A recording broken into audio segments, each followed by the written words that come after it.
10 political parties in Manipur has expressed displeasure at the way Chief Minister Biren Singh has been handling the situation in Manipur. Speaking at Manipur Press Club in Imphal on Thursday, representatives of 10 political parties condemned the killing of 2 students who were previously reported missing since July 6.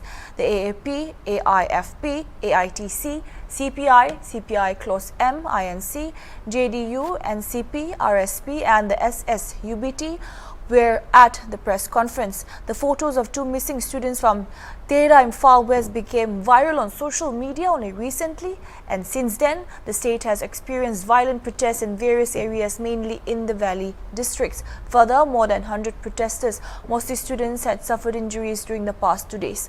The state government had banned mobile data services again and declared curfew without relaxation in Imphal. At the press conference, Himo Chandra of the Congress condemned the manner in which protesters were charged and brutal force was used against them. He also expressed shock at the way pellet guns were fired upon the protesters. He said the Biren Singh government, along with the double-engine central government, had totally failed in tackling law and order situation in the state.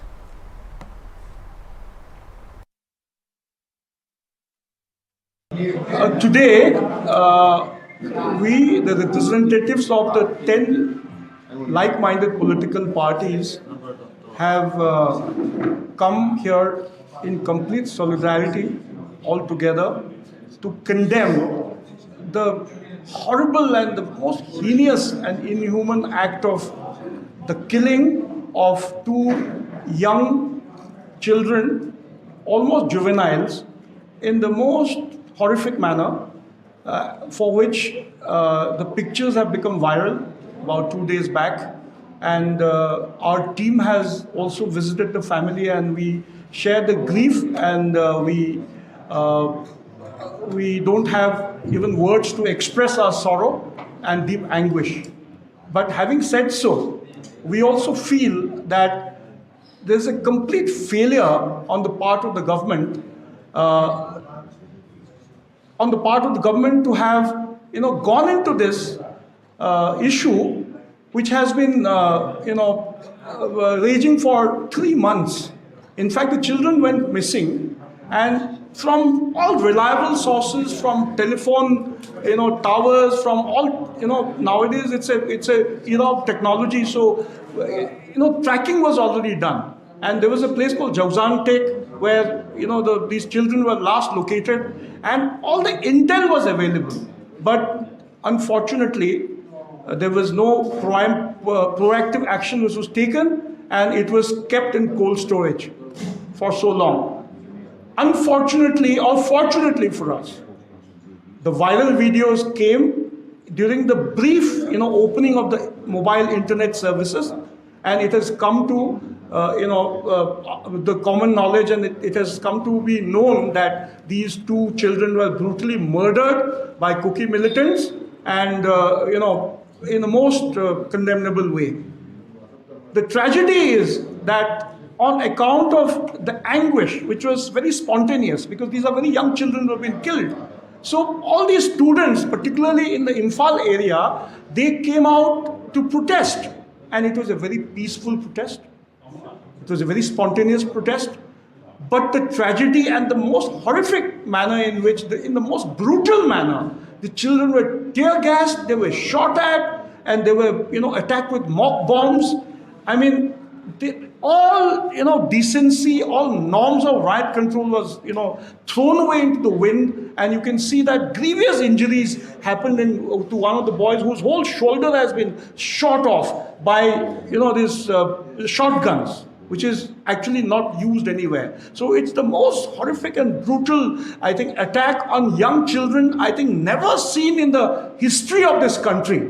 So we feel that the present government, particularly the BJP government, the so-called double-engine government, has completely failed to rein in, first of all, to bring about peace in the state for the last 5 months, and in the second place, it has utterly failed to garner the hope and the confidence of the people, and we are very, very anguished about the whole scene unfolding here. And it is our appeal that the time has gone out today. The society is in turmoil. The society is completely shattered today. This is not the time for politics. We are not even sitting here. The senior spokesperson has already said, has already conveyed our sentiments. This is not the time for politics. We have to rise above politics. We have to think about our motherland. We have to think about Manipur, forgetting about our political differences, and we appeal that better sense still prevails on these. I would rather say these are very deaf people who have no heart, they have no heart for Manipur. The Prime Minister, the Home Minister, the current Chief Minister, I don't think they are bothered about our sufferings. I think this is our appeal through this forum that at some point of time, if we work together as one common entity, I think we can bring about peace. And this is our fervent hope. And this is with this hope that we have done this press conference. In the first place, Kashmir is a very different issue. You cannot compare Kashmir with Manipur. Manipur is a place where we are holding the tricolor, the Indian tricolor flag. You look at the Maira Paibis, look at our boys and girls. They are holding the Indian tricolor. We are saying Bharat Mata ki Jai. It is not like Kashmir, where they want secession from the country. No. And pellet guns in Kashmir, they are at least warned.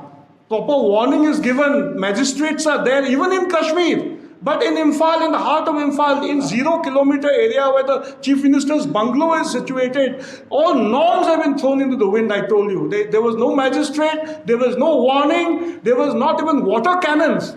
See, you have to use very light methods. You have to use all these, you have to exhaust all possible, methods of riot control before using all these live bullets, mock bombs and tear gas shells. So I think these comparisons about Kashmir is very unfair, and what they have done is very brutal, which is very, very highly condemnable.